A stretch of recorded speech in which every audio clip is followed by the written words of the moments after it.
Tonight on JoyNews Prime, Ayawaso West Wuogon Commission report recommends, among others, the reprimand of the Minister of State in charge of National Security and the removal of the commander of the National Security SWAT team, DSP Azugo.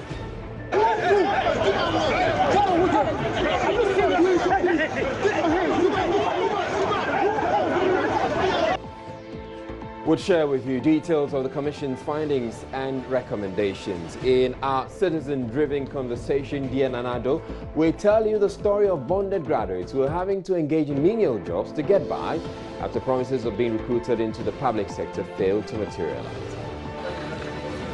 It's not been posted since we completed school, and this is what I found myself doing, just to fend for myself. I do laundry for people, then they pay me a little so that I can feed for myself.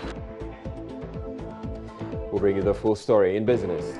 In business, Ghana Statistical Service posts positive second quarter GDP figures, but economists say government must do more to meet its end-of-year target. I'm Israel Line. JoyNews Prime comes to you live from the JoyNews studio at Kokomlimli here in Accra with digital address G80992539. Stay tuned in.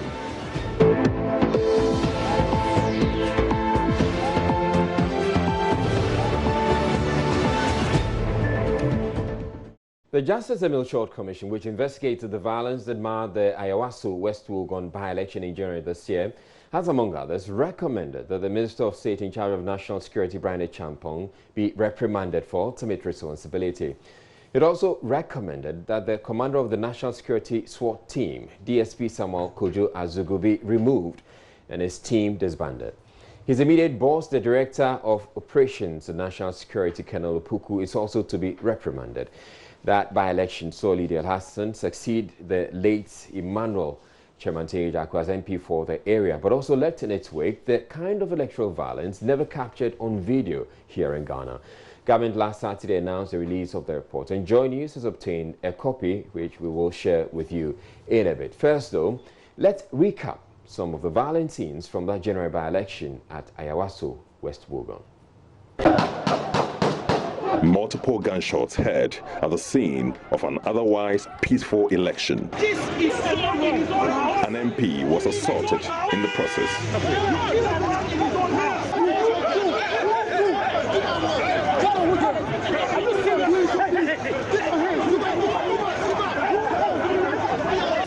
Masked gun-wielding men, believed to be part of the National Security Secretariat's SWAT team, were accused of brutalizing innocent civilians. Government set up a commission to probe the matter, but contradictions and varied accounts would emerge. Later, they also said they heard gunshots coming from within the compound of the house. Our boys then gave some 6 warning shots. There were many, my lord. Many? If I'm not mistaken, they were holding them. If I'm not mistaken, it will be over 20 per what I saw. Okay.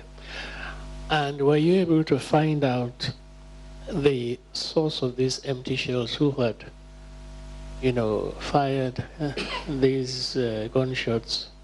The empty shells that you saw, were you able to detect? I inquired, but the information they gave me was that they were fired by the task force team that came there.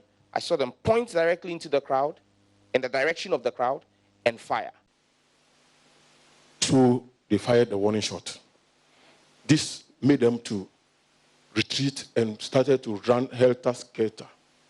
For the angle, I don't know for warning shot, but mostly once it's targeted at this one, for warning shot I think mostly it should be up. So once it's targeted at an object below the height of maybe a normal human being, then I don't see it as a warning shot. And therefore you conclude that they were potentially aimed? They were not aimed at a tree, but aimed. I may say so. The commission concluded its work and submitted its report to the president on March 14. Article 283 of Ghana's constitution requires the president to cause a publication of the commission's report together with a white paper within 6 months. If the president decides not to do so, he must give reasons. For now, the scars of the violence still remain. Somebody is over there now enjoying. He just shoot me. He wanted to shoot my life. I have a family, wife and children. Now business, anything is not going on.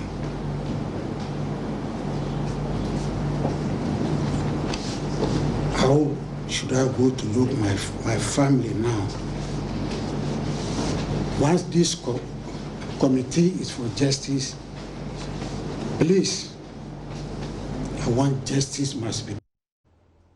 Now, Commission of Inquiries was set up by President Akufo-Addo to unravel circumstances leading to the violence that characterized that by-election. Joining me in the studio now is Malik Dabo with a copy of that report. Thank you very much, Malik, for making time. Now, what are the key findings of the Commission? Well, I think the key findings are in various parts of the report, but you can find them, and it's a 61-page report, but you can find them on page 13 of the Commission report. And let me just take us through some of the findings. And I'm starting from 4.11. The Commission finds that whilst there was some semblance of security provided within the Ayawaso West Wuogon constituency on the third day of the elections, the otherwise reasonable arrangement was abruptly disrupted by the SWAT team, who, though were not part of the arrangement, arrived on the scene unannounced, and further that there was not prior coordination usually characteristic of such elections between the Electoral Commission and the security services. And one of the other findings the Commission made was that the SWAT team, which was deployed to the electoral grounds of the Labaoleshi School polling station grounds, was in complete disregard of the officially laid down electoral security arrangements and the security establishment at the time. And the Commission further found out that the men, and the men is in quotes, were deployed to follow up on intelligence to the effect that certain arms and ammunition stored in a warehouse within the constituency, and to intercept and retrieve these, and we heard the testimonies make this claim. The Commission says, referring to this intelligence, that intelligence which formed the basis for the deployment of the armed men from the national security was at best unreliable, it was of unreliable quality. The Commission further found that within the day within the context of the events of the day, several live bullets were fired by the SWAT team, some causing injuries to members of the public. Now, further to this, the Commission finds that the warning shots that were fired were so done recklessly, in reckless disregard of the safety of persons in the vicinity of this highly built area. The Commission says it found that ammunitions used were live bullets, and this further heightened the belief of the Commission that the shots were calculated to cause death and not to control the crowd. However, the Commission finds that there was no firing of guns at the polling station itself. The Commission finds that the use of masked men in electoral security policing presents a deviation from the standard practice in Ghana. The last one, the Commission says it found out that there was a lack of protocol surrounding the giving out of and accountability for weapons and ammunition, as well as general asset inventory taking upon the completion of missions within the establishment of the national security. Okay, so this is one set of the findings that they put out, the Commission put out. All right, now we have other sets of the findings, but it also turns out that it ties in with others. But let's look at what the Commission said about the Nugo Pram MP, Sam George, who had a major presence that day. The Commission details what its comments relating to Sam George on page 54. And let me just read on page 54. It says that the Commission notes that members of the SWAT team committed criminal assault against certain members of the gathered crowd. In its assessment, the Commission notes that some of these instances of assault were committed while the victims were in flight and fleeing from the SWAT team, who were giving chase. Questioned, a member of the SWAT team, and this is Suleimana Muhammad, agreed that the assault meted out did not conform to the standard training given them for effecting arrest. Indeed, A member of parliament, Mr. Samuel George, who was on the electoral grounds when the incident took place, was assaulted by the said Mohammed Suleimana. Whilst confirming the incident of assault, Suleimana informed the commission that he slapped the person he did not know was a member of parliament because the person insulted him and his ethnic group. Right. Now, this Mohammed Suleimana further explained that had he known that he was a member of parliament, that Sam George was a member of parliament, he would not have slapped him. The commission knows that the entire encounter between the said Suleimana and the said Honorable Sam George, resulting in the slap administered by the said Suleimana, was regrettable. Man, this is something you have to note. In this connection, the commission notes that the action of the said Suleimana Mohammed in responding to an alleged insult with a slap was unprofessional and must be condemned.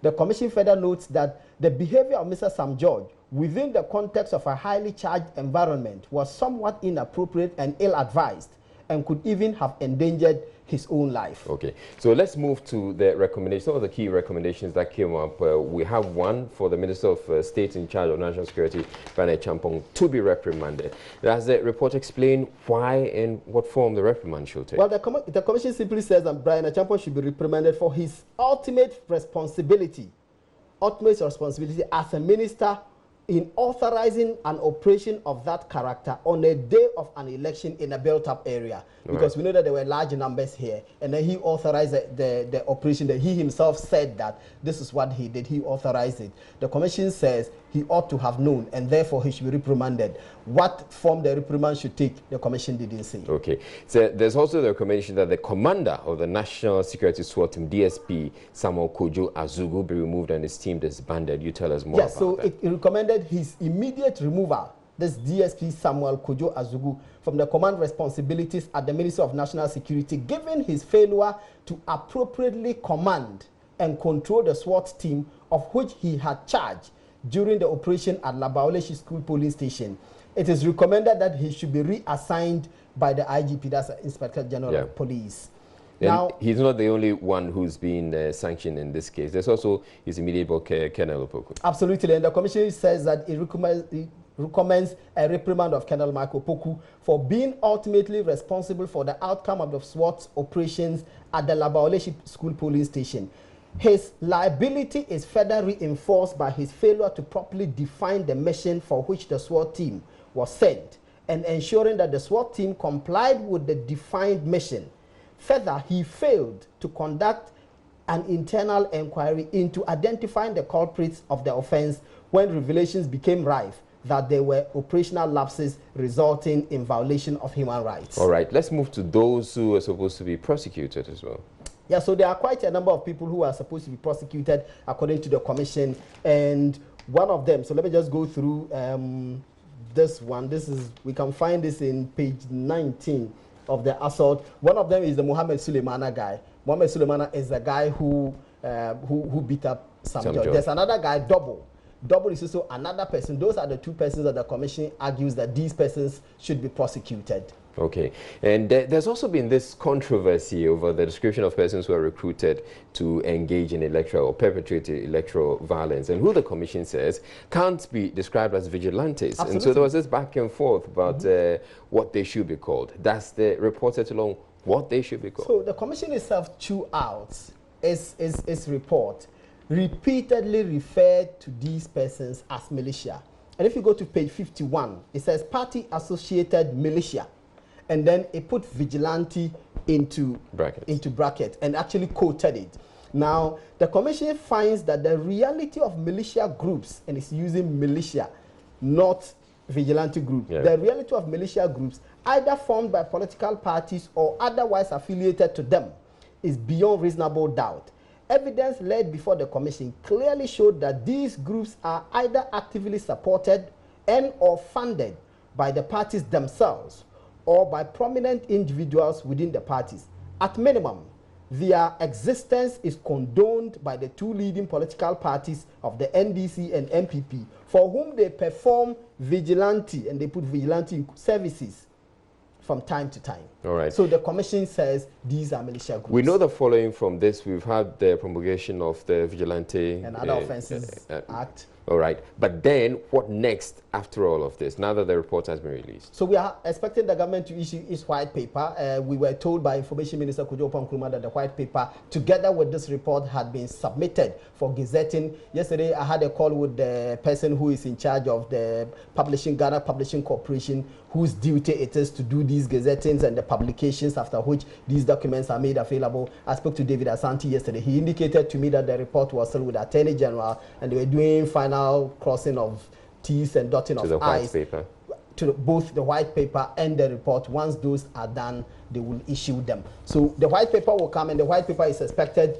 to be government's position as to whether or not these recommendations will be accepted or not, and whether they should be varied or whatever decision that upon. Absolutely. All right. Thank you very much, Malik Dabu, with that insight and sharing details of the findings of the Commission's work with us. Moving on, the Finance Ministry will later this week serve notice to the Auditor General that it intends to challenge an audit finding to the effect that payment of $1 million to Kroll and Associate was effected without evidence of work. The said finding was published in the Auditor General's report on the account of ministries, departments and agencies for the period ending December 31, 2018. According to Information Minister Kojo Nkrumah, the report itself concedes that information on the transaction was requested from the ministry by the auditors. He said the Auditor General's finding to the effect that there is no contracts or that there is an irregularity in the documentation that no work has been done is wrong. The constitutional practice is that the Auditor General's report is submitted to Parliament, and affected ministries, departments and agencies are invited to respond. Whether or not they have a valid explanation, a valid response, they have to make that available to Parliament. Parliament then proceeds to make some consequential instructions. The Ministry of Finance believes that at least if this constitutional path had been followed, it would have had the appropriate opportunity to respond at the next forum, which is Parliament, and to explain as follows: that, one, the transaction is properly backed by an agreement that took effect on the 13th of February 2017, pursuant to a letter of intent on the 2nd of February 2017 that was signed by the Government of Ghana. This letter and its content were further included in an agreement dated the 29th of September that same year that covered the transaction. Additionally, the Office of the Senior Minister responded to the Ministry of Finance's query to the effect, and with your permission, I'd just like to read two paragraphs from the letter that the Office of the Senior Minister wrote in response to the Finance Ministry when they requested from them to explain for the benefit of the audit team. Just two paragraphs. Paragraph 2 says, since September 2017, Kroll has been working with the Government of Ghana to undertake extensive and thorough investigations of allegations of wrongdoing and providing evidence of asset recoveries for public prosecution. The last but one paragraph says, Kroll has since 2017 worked diligently and consistently, and their fees have been paid against the investigations that they have conducted, and value of assets Kroll has identified and secured. And there's evidence to this effect. All payments were properly invoiced for settlement. This is a response from the Office of the Senior Minister to the Finance Minister that was requesting for this information so that they could inform the auditors. The findings to the effect, therefore, that there's no contractual relation for this transaction, or that there are some irregularities in documentation, or that no work was done, or there's no evidence of work done, are wrong. Those findings are wrong. Now, Kojo Nkrumah assured the Finance Ministry is ready to appear before the Public Accounts Committee of Parliament to present evidence to justify payments to Kroll Associates. Ordinarily, the Ministry of Finance would have waited to appear before Parliament and explain itself and provide this evidence. However, since the Auditor General is reported to have gone public with it already, and the impression is being created that an infraction has occurred, the Ministry of Finance is obliged to also explain to the public, even at this stage, before it attends before Parliament, to cure this wrong impression. We want to encourage as a government that we all follow the due process and the laid-down processes for all of these reports anytime we have to put them out. The transaction, for the avoidance of doubt, is backed by a well-chronicled agreement. There's evidence of work done, and there are no irregularities in documentation. The Ministry of Finance will address all of these properly when they appear before Parliament, and they will inform the Auditor General of that in the interim. Now, bonded graduates from any of the country's public training institutions are usually guaranteed government jobs once they complete their training. Graduates of the School of Hygiene therefore expect the same. Years after completing school, though, hundreds of them are still home, with some of them resorting to menial jobs to get by. This week on our citizen-driven conversation, Dear Nanado, we hear their stories, that of the graduates selling frozen water, popularly called ice block, and the story of another going from house to wash clothes for cash. They are worried a promise by the president in the lead-up to the 2016 election to employ them is yet to see the light of day. Jojo Kobna has more.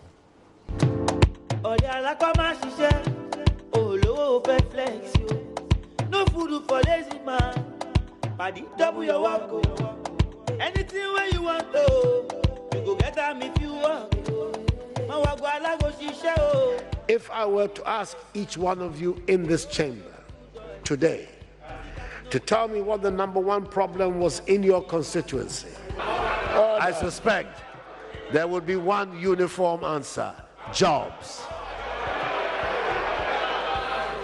The most critical challenge inherited by this MPP government is the very high, unprecedented level of unemployment, particularly among the youth. It is a debilitating and confidence-sapping problem that affects every home. We can argue on what the official rate of unemployment is, but we can all see the desperation of our young people. They want to work, but there are no jobs, and some of them are being driven to unacceptable behavior. President Mahama might not recognize the suffering of the people of Ghana and might not be hearing their cries because he has sadly insulated himself from the reality on the ground. He has probably not met young Godwin. He did what every child is urged to do. He went to school. He studied hard. He got good grades. He chose to go to the School of Hygiene, and he finished 3 years ago.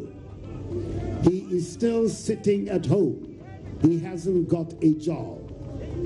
No one who has been through the School of Hygiene for the past 4 years has been placed in our health system. I have met many of them and thousands more like him. Young, vibrant Ghanaians who want to work but cannot find jobs. My name is Dr. Dobeda Sala, a past student of Whole School of Hygiene, 2017 batch. Unemployed since 2017, it has not been easy for Dorcas. Desperate times calls for desperate measures. So after failing to get a job as an environmental health officer, she tried to be enterprising. We've not been posted since we completed school. And this is what I found myself doing, just to fend for myself. I do laundry for people, then they pay me a little so that I can feed for myself. It's not easy. That's not been easy. I was writing applications, sending CVs to companies just to get a job. I was not getting. So somebody gave me the idea, a friend gave me the idea that it was one man that started it. He used to call me, come and clean my house, come and wash for me. Yeah, then he would pay me because he was staying alone. So then he gave me the idea that if so, then why don't I use it as a business? So he designed a flyer for me. Then I put it on WhatsApp and social media. That's Facebook, Instagram. Then people will call me that, oh, I want you to work for me, clean my house for me, then I'll pay you. So I started doing it. From the beginning, it was difficult for me, and I was scared too, because going to people's houses to wash, some are male, different kind of people, so I was scared. But when I started, I saw that I was getting some small money from there. So I said, okay, if so, then I'll continue with it. One day you go be, one day you go be, but when one day go come. Dorcas had joined many graduates of School of Hygiene who have been unemployed to picket and petition government. After achieving little results with your protest, they are now focused on how to survive. Most of my colleagues, some of them sell bread, some push truck and other stuff. All are School of Hygiene candidates, graduates. No fact checking, this be news. Aside self-pity, she also has to deal with her father's disappointment in educating her. Getting into the school, we were bonded that after completing, writing your licensure exams and everything, you'll be posted. So I thought immediately after I complete, I'll get posted. But when we were about to complete, that's when I saw that 2016 badge was still at home. Then we also completed, finished our licensure, and we are also home. And it have continued till 2019 badge have completed, and we are still home.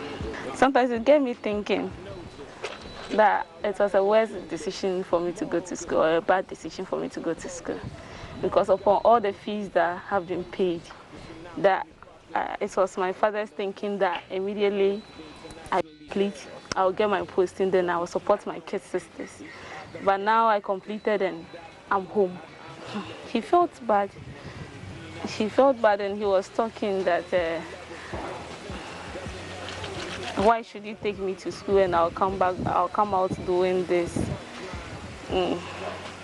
I told him that it's not my fault, it's the government now. But I gave him hopes.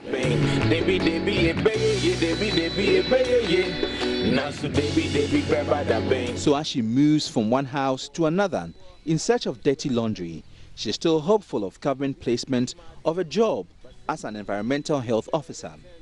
It depends on the quantity of the things.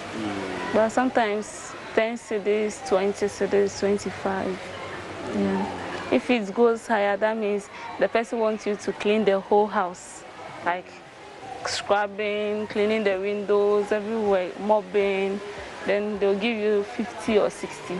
I know that hopefully one day. One day you go be, one day you go be, but when one day go come, one day you go be, one day you go be, but when one day. Over 500 graduates of School of Hygiene have created a WhatsApp page where they share their stories, hoping that one day government would employ them. I won't go Bob.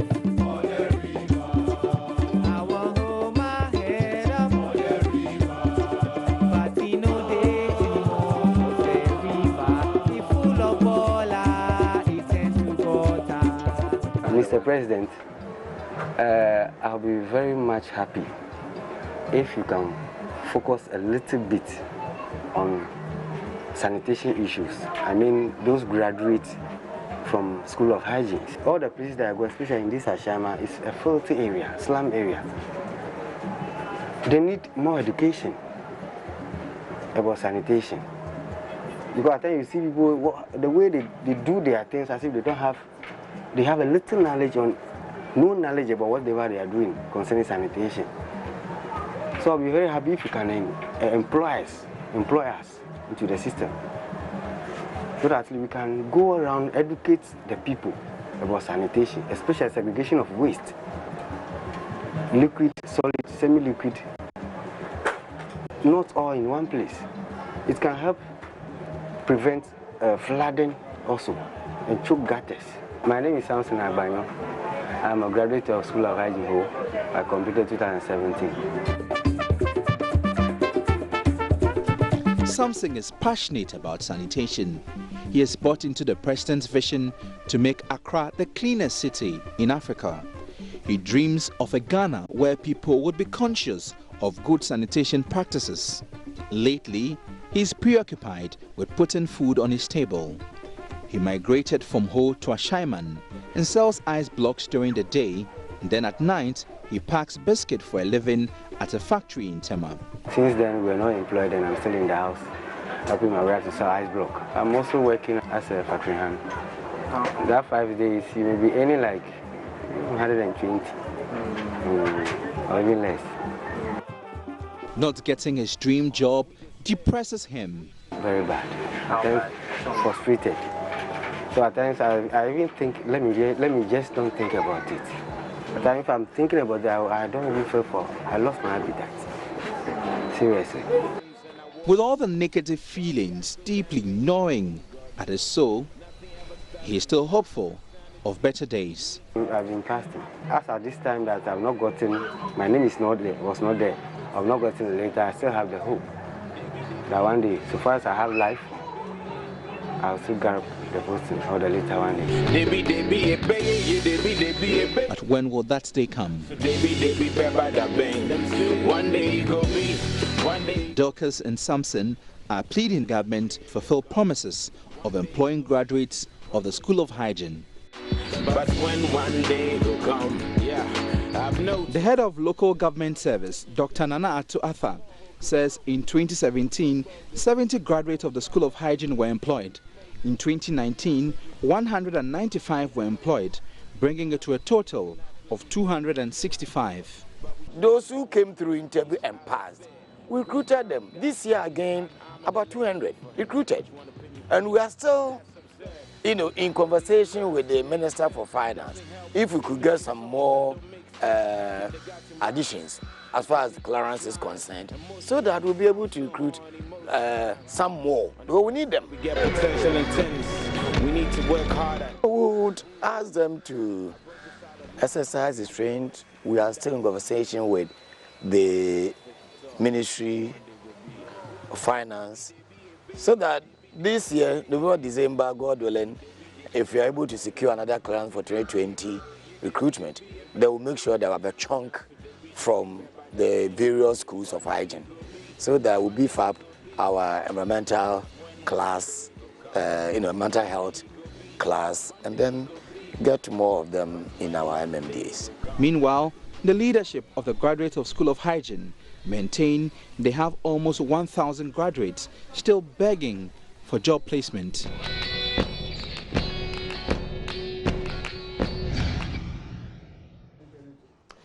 We take a break here on JoyNews Prime, but up ahead in business, Ghana Statistical Service posts positive second quarter GDP figures, but economists say government has to do more to meet its end of year target. Do stay tuned in. We'll be back with business in a bit.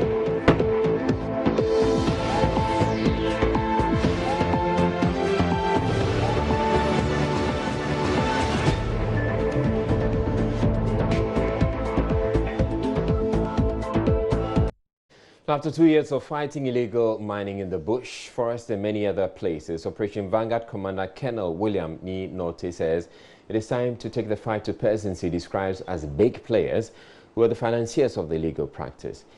Speaking in a short video detailing the progress of work by the Operation Vanguard team, he reiterated the need to do more to clamp down on machines used for galamsey known as chamfangs. For the past 2 years, Operation Vanguard has been working hard to eliminate the incidents of illegal mining, popularly known as galamsey. This is destroying our environment and needs to be stopped completely. Several equipment have been either seized or destroyed over the period. Over 2,600 arrests have been made with only 145 convictions. It is about time to start going after the big financiers and the big players that are engaged in this menace, and also to interrupt the importation and distribution of the small dredging machines, popularly known as chamfangs. These are used widely to destroy our water bodies, and we need to take actions as soon as possible. As we speak, over 10,800 of them have been destroyed by our activities. However, still more and more are coming in. The question is, who is benefiting from this? We need to take a serious look at this. Operation Vanguard! Vanguard! Operation Vanguard!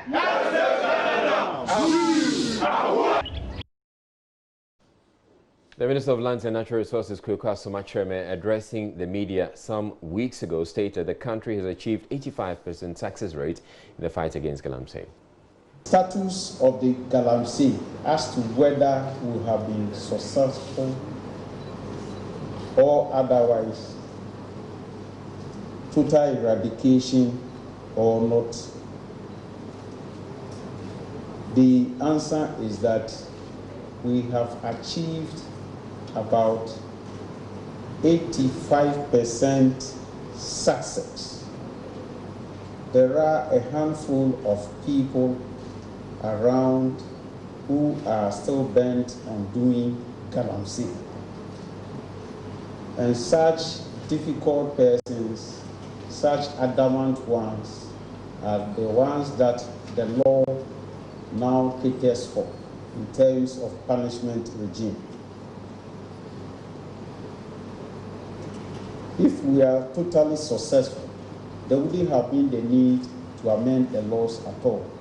We have amended the law to make it unattractive for people to do illegal mining. The Peasant Farmers Association of Ghana, in collaboration with the Ghana National Association of Cattle Farmers, has presented a pastoral farming policy to the Ministry of Food and Agriculture. The document seeks to inform the development of a cattle ranching law and also promote peaceful coexistence between crop and cattle farmers. Here's a report by Philip Ankra, read to you. Attacks on cattle herders by farmers and vice versa has become a major problem in some parts of the country, leading to loss of property and sometimes death. Experts in the sector have over the years called for a more robust measure to deal with the problem. They argue a law would adversely affect the fortunes of the country's agricultural sector. Though these clashes are often diffused by the presence of security operatives and occasional community dialogues, there's always the fear of reprisal. Chairman of the Ghana Cattle Ranching Committee, Dr. Kwame Opon Anane, is hopeful the policy will bring an end to the conflicts. If a crop is destroyed, there will be amicable settlement. Committees will be set up. There will be community committees, there will be district and so on. Then they will look at the issue and find out amicable settlement, whereby the cattle owner or the herder will pay for the crops, for the damage. But if he refuses, then it goes to court. When any other crime is committed, it will go through the normal criminal process. So there are adequate penalties that will deter the herders from causing unnecessary harm to anybody or destroy crops. But National Chairman of the Association of Cattle Farmers, Imam Sunday Hanafi, is confident government will expedite action on the policy. We think with this policy that is coming also not only policy drafted by other people, but this is a policy coming from the Peasant Farmers Association, the crop farmers, and also the Ghana National Association of Cattle Farmers. So I think if these two parties who are direct victims of this perennial conflict between, then if we have come out with such a policy, I think it will go a long way to help us if we are able to implement them. All what we are pleading is that in this country, what we've been seeing is that implementation becomes the most difficult part of aspect of all things. We have been more than 2 years fighting to compile this, but today we've been able to launch it. We think that with this, if it is implemented, it will go a long way to bring peace, sustainability, development of the cattle sector and the crop sector. Mavis Afutu from the Animal Production Directorate as the Ministry of Food and Agriculture outlined some measures government will employ during the policy. This policy document that has been launched will not end up on our shelves, but then an action plan will be drawn from it. After the creation of the action plan, there will be a bill that will be done and regulations that will customize the protocol to our Ghanaian conditions will also be done. And even in conjunction with our district assemblies, there will also be bylaws. This will not be done alone, but will be done with the Department of Agri, the local governments in a whole, as well as our district assemblies.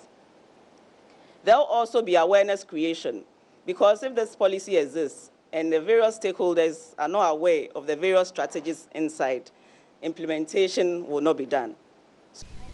For JoyNews, Philip Ankress report. The Bono East region is home to several tourist sites, such as the Kintampo Waterfalls, Wabing Fiema Monkey Sanctuary, Boyem Bats Colony, among others. The roads that lead to most of these sites are in very poor state, thus hindering access to these areas. The roads linking the Wabing Fiema Monkey Sanctuary, which is home to about 1,000 monkeys, and other communities, is in a terrible state. Both site managers blame this for the low patronage. JoyNews and Asabit visited the sanctuary and has more in the following report. The Wabing Fiema Monkey Sanctuary is a popular tourist attraction site situated in the Nkranza North District of the Bono East region. It is home to over 1,000 monkeys of 2 different species. As we scanned through the sanctuary, together with other tourists, both old and young, we saw the 2 species of monkeys available only at the Wabing Fiema Sanctuary, the monarchs and the black and white colobus. The monarchs, unlike the black and white colobus, associate with tourists when presented with bananas. This, according to some of these visitors, is the most important part of their trip to the site. Yeah, it's interesting. And then I've never seen a monkey before, actually. So how they were taking the groundnuts and then the banana, it was so interesting. So I really like this place. Of course, I used to come here every day because it's so nice to be here. That's all I can say. But what are the other scenes capable of discouraging first-time tourists from visiting the sites on a second date? Most of these tourists lament how terrible the journey has been. Actually, when we were coming, I said, hey, Ghana again, looking at the road and how the place is being organized. Personally, I was not feeling comfortable because the place is, although it's very far, but the road is also not helping at all. Of course, yes, because if I'm coming to a tourist site and then I set up around 9 a.m., I get here, the road is very bad. I leave around 10 p.m. I don't think I'll come back again. So at least if they do something about the road, it will motivate people to come here. Ralph, who is a member of a group on a visit for tourist purposes, tells me he wonders why such an area could be neglected, though they vote during national elections. The road is very bad. And I don't know, it seems like I found out something which is like a little bit confusing. How come when it's time for election, ballot boxes get here, but when these people get elected, development doesn't get here, you know? And I was questioning myself, that are these people really voters? And if they are, why are they so deserted? Because this is a place where people come. So I think the roads need to be worked on. For Mr. Boadi Joachim, who is the manager of the facility, the road network, especially during the rainy season, has been discouraging to tourists. What is discouraging people from coming here a lot is the road network. You have a lot of complaints from tourists when they come here, especially during the rainy season. It's very difficult to access this place. During September, the September rains, we get very few people coming during the September rain because of the rain. So the road network is not good at all. And then the communication network as well. When tourists come here, at times they want to do live streaming in the forest, Facebook and other things, but the network situation here is very bad. Of all the things we saw during our tour of the site, what is even more interesting is the fact that there is a graveyard where monkeys and priests are being buried when they die. Right next to me is a signpost indicating that we are at the monkey cemetery. All the monkeys here die after a period, just like humans. And after their death, they are not just left to rot on the earth. They're told they are being buried right here, just like human beings are being buried. Now, what makes us believe that the monkeys are in this circle is how they die. As I said, the forest is barely 4.5 kilometers square, very huge. We have never recorded of a dead monkey in the bush. It doesn't happen. When a monkey should die here, definitely should die somewhere very visible to man. So when it should die in the forest, it will be dying within the trails we have in the forest, no matter the situation. to manage and come and die here. So we get their bodies to bury. So that is why we believe that they are indeed sacred, and also the main reason why we get their bodies to bury. So with these ones, we give them a befitting barrier. We don't see any difference between the burial service done for man and these monkeys. The only difference we see is human beings are buried in caskets, and they are buried in paper boxes. That's the only difference. Now, it is these days that one dies, we call for a pastor or an imam to officiate for the burial service. Now, at first, what we used to do is, when one dies, we pour down libation. We do the same for the monkeys. Now, secondly, after the person is buried, we place these epitaphs on their graveyard. We do the same for the monkeys, so we don't see any difference. So like you saw, this is how monkeys here at the Boabin Fema are being treated after their death.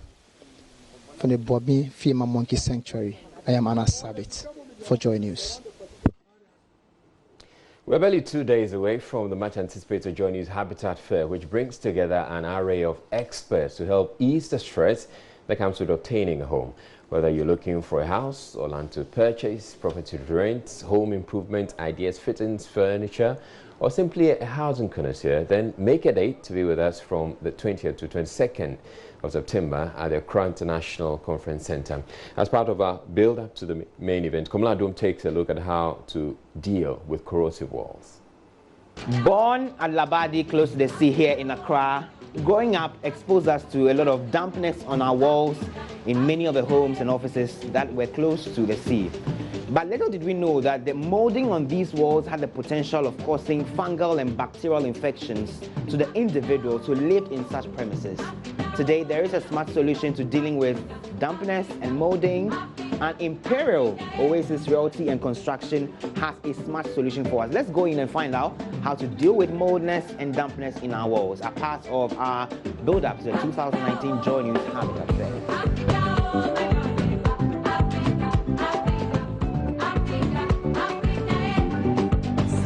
To welcome the interior of Imperial Oasis Realty and Construction, and thank you very much once again for joining us here on JoyNews. So tell me about this damp-proof system or solution you have to deal with these, especially knowing that the fungal and bacterial infections on the molds can cause diseases in humans?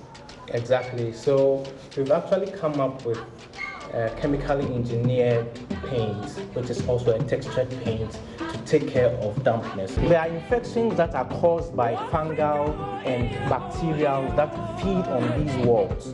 That causes it to peel, as I was telling you about. And they cause inflammation of the lungs, inflammation of the arteries in the body, and it also causes very deadly diseases like bronchitis and anything that is related to your respiratory system. So it's very, very important that you take care of it, irrespective of your children. Once they play around it, they pick these things up unknowingly, and it causes a lot. It has been found out that it can be associated with certain types of asthma that is being generated or being seen in homes. So this paint that has been done is actually chemically engineered to kill these fungals, bacteria that are generated. It inhibits its growth, so that at the end of the day, it is not able to grow and affect whoever is residing in the place. Now, we see, some shades of dampness, being displayed here. Can you just walk us through what is happening here, what's happening there, what's happening there, what's happening there? Exactly. So as here seen is what we call the fungal and bacterial infections of dampness. So what it does is that it bloats out the membrane. So as you can see here, this is our activities of fungal that are eating into the paints that have been painted in the space. And then mostly for interiors and also sometimes in the exterior of the buildings, you can see this also. This, as you see here, is what we call efflorescence. Efflorescence is a chemical process where the walls begin to powder out of the blockwork or whatever that you find. So this has to do with external. So if you have any issues of this, you know that it's caused by efflorescence, the process of efflorescence. Hang on a second. I've heard people explain that the reason why some of this happens to the building is because of salt in the earth. Can that be true? Yes, so efflorescence is basically salt generation, but it has to do with the reaction between the cement mortar and then the surface water that is being generated. So when they come together, they react and they form some type of salt, which is not NaCl or what we often use at home. It's a special kind of salt that affects the hair. So when it happens like that, it begins to peel out and also and then we have this one, which is also the dampness effect also. This means that the type of paint that was used is maybe acrylic. Okay. So it has a high percentage of acrylic. So it tries as much as it can to stick to the wall, but because of the existence of this dampness, it's not able to stay on the wall and begin to peel off in that respect also. And then as you see here also, it's what we call the dampness, the interior dampness. What happens is that it starts from the ground and it rises up all the way until it reaches the height. Walk us through some of these shades. So these are what you mentioned the name of the paint again? The Dampu Graffiato paint. So these are shades of that. Yeah. So actually it's a textured paint, and when we say textured paint, it means that it doesn't come smooth on your wall. So it is more like a mortar. Okay. For a layman to just understand what we mean, it's just like mortar. So when you say it comes off the wall by a certain inch or a certain height. So that is how it's able to protect the wall. And it comes in different designs. So we can do various designs of choice. So this is the straight edge design, where we make sure the trajectory of the design comes vertically. And then we have the horizontal, we have the circular, and then we have the floral. So depending on what design the person wants, it can be applied to make the house look beautiful. But in actual sense, the paint stays on forever to a large extent. So we give almost a life one. It doesn't fade, and it's self-cleansing also, as I said.